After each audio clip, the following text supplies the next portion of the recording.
I'm Mark Kavanaugh for Cavi Coaches, and today I'm going to coach you up on applications of Newton's first law.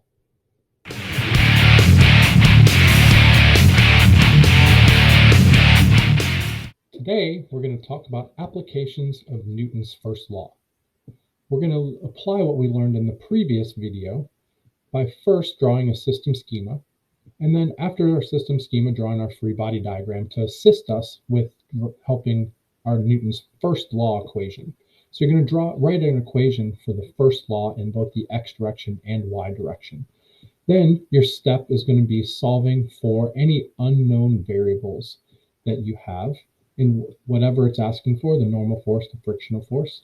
And then and only then will you plug numbers in. It's much easier to find mistakes if solving equations symbolically. So let's take a look at an example. So we have this box sitting on a flat surface, and we have the system schema. We have the table and Earth interacting with the box with the normal force and gravity, drawing a horizontal axis parallel to the surface, the y-axis perpendicular, shrinking our dot to a single point.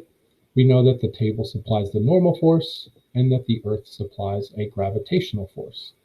Now we're going to apply Newton's first law. So we're going to add up the forces in the y direction. That Greek letter sigma means to sum the forces. So we're going to add up all the forces in the y direction.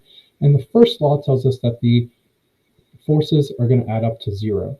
So we're going to take the upward force minus the downward force, and that equals 0. So the normal force minus Fg equals 0, which means that the normal force is equal to gravity, which may have been pretty obvious to begin with, but it may not always be obvious. So let's look at a different situation where we now have a box being pulled at a constant velocity with a rope at an angle.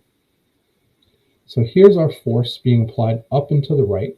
We draw our system schema for the box. We have interactions. The ramp has two interactions because, again, that constant velocity. So we have the normal force, friction force, gravitational force, and tension force. The constant velocity is the hint that says there has to be friction. It's not going to blatantly say, hey, there's friction on this problem. You're going to have to know that from the description of motion. So let's draw our free body diagram. The x-axis parallel to the surface, the y-axis perpendicular, shrink the box to a single point, and draw our four forces.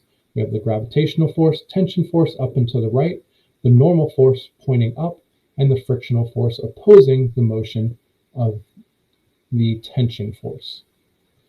Now we're going to apply Newton's first law. But before we do that, this free body diagram here, if you were asked to draw this on a free response question, this is your answer. You're not going to add anything else. We're going to have to draw a separate free body diagram called the working free body diagram to add any other force vectors on our free body diagram. And what we're going to do with our working free body diagram is we know this tension force points to the right and up. So we're going to break it down in what's called its vector components. Then we'll label the angle theta. The components, because the tension points to the right and up, we have a component that points to the right. That's going to be Ft cosine theta. So that's using right triangle trigonometry, Ft cosine theta, that's my adjacent side. I know adjacent is cosine equals adjacent over hypotenuse. And then my opposite is Ft sine theta.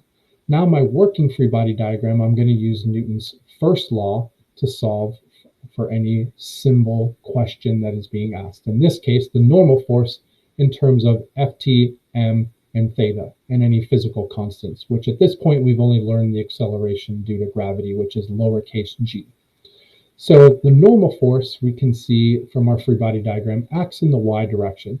So we're going to add up the forces in the y direction, and we know they equal 0 because there's no vertical acceleration. So we're going to do up minus down. Normal force plus tension sine theta minus gravity equals 0. Now I don't have force of gravity as a variable I'm allowed to use, so I'm going to substitute force of gravity as m times g.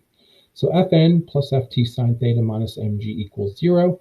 And then I can rearrange this equation to solve for the normal force, and I get mg minus Ft sine theta is the value for my normal force. Last thing you want to check is, do I have all the symbols? mg, ft, and theta are symbols that I'm allowed to use in my final equation. So that means I've solved for my normal force in terms of the symbols that I'm allowed to use. Don't leave anything that is not a symbol that you're allowed to use. Find a way to substitute something in for it. Now let's write an expression for the frictional force using the same variables, Ft, m, theta, and physical constants.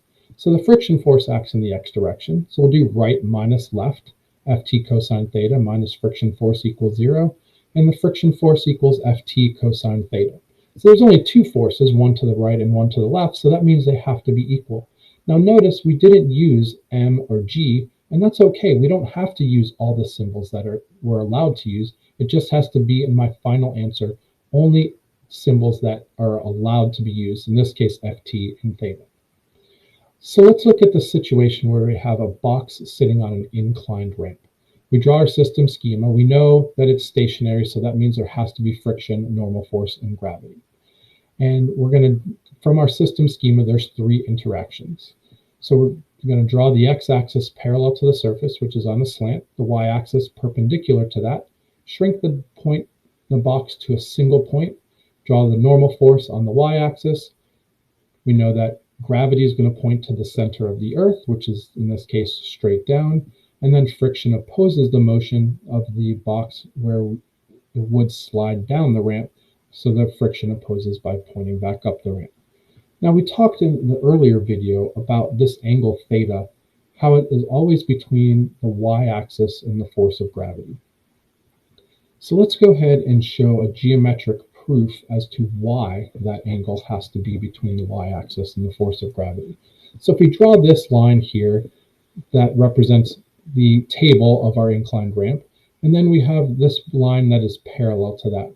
We have two parallel lines cut by the ramp, which is a transversal, which means these corresponding angles are theta. So the angle between friction and this line is theta, and the angle of the ramp and that line is theta. So we know that the x-axis and the y-axis, well, those two make a right angle.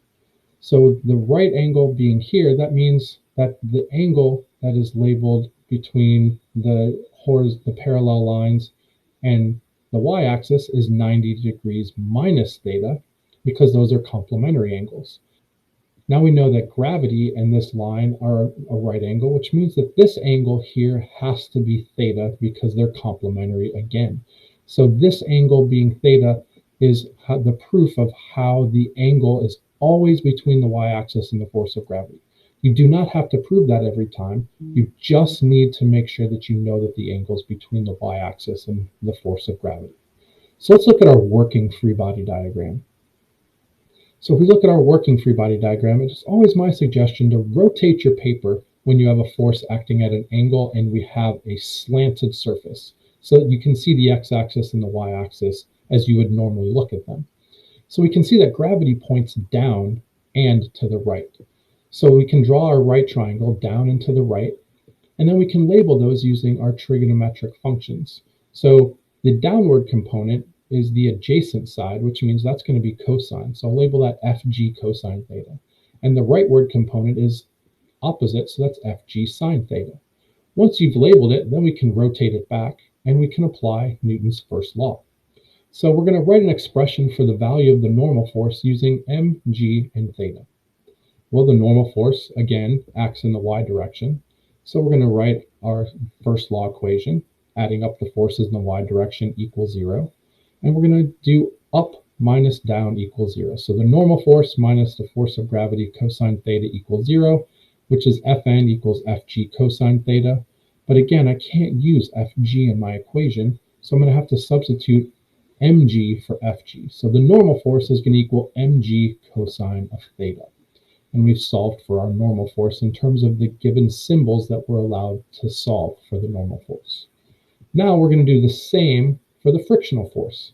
We know that the frictional force acts in the x direction, so we add up the forces in the x direction equals 0. We can do right minus left equals 0, so Fg sine theta minus friction equals 0, which the friction force equals Fg sine theta, and again we'll substitute in mg for the force of gravity, so friction is equal to mg sine of theta. So this is how you solve using Newton's first law, equations, and free body diagrams and system schemas. I hope this was helpful. I hope you have a great day, and an even better tomorrow. If you found this video helpful, don't forget to click the like button down below and subscribe to my channel, Cavi Coaches, and follow me on Instagram and Twitter at Cavi Coaches.